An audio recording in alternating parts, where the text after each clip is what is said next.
हे everyone, second part of केलवन vlog is hair. माऊच्या सगळ्या सिस्टरनी त्यांना सरप्राईज दिल्यानंतर आम्ही माऊचं स्वागत केलं. जेव्हा माऊ रेडी झाली मस्तपैकी.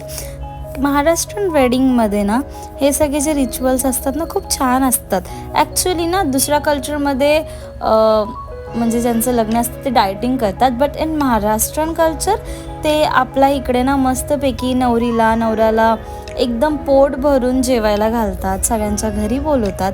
तर असंच काहीतरी केळवण आम्ही सुद्धा आमच्या घरी केलं माऊचं. सर्व माऊंनी काही ना काही आणलं होतं, जसं शिरा, केक आणि मिठाई.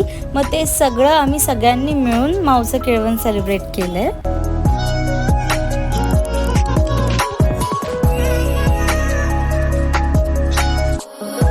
जेवण झाल्यानंतर ब्राईड्समेडचं सरप्राईज दिलं माऊने मला, बिकॉज मी त्यांची ब्राईड्समेड आहे आणि अजून आहेत खूप साऱ्या जणी त्यांचे फ्रेंड्स.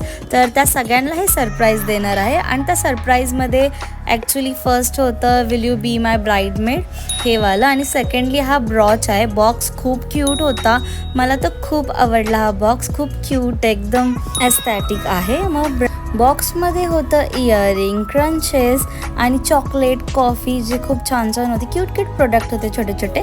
आणि ह्याला काय बोलतात I don't know, please comment करून सांगा. हे निशू माऊनी पण मला गिफ्ट दिलं ब्रेसलेट अँड क्रंचेस, जे त्यांनी आसामवरून आणलेलं. सो या that's it for a day.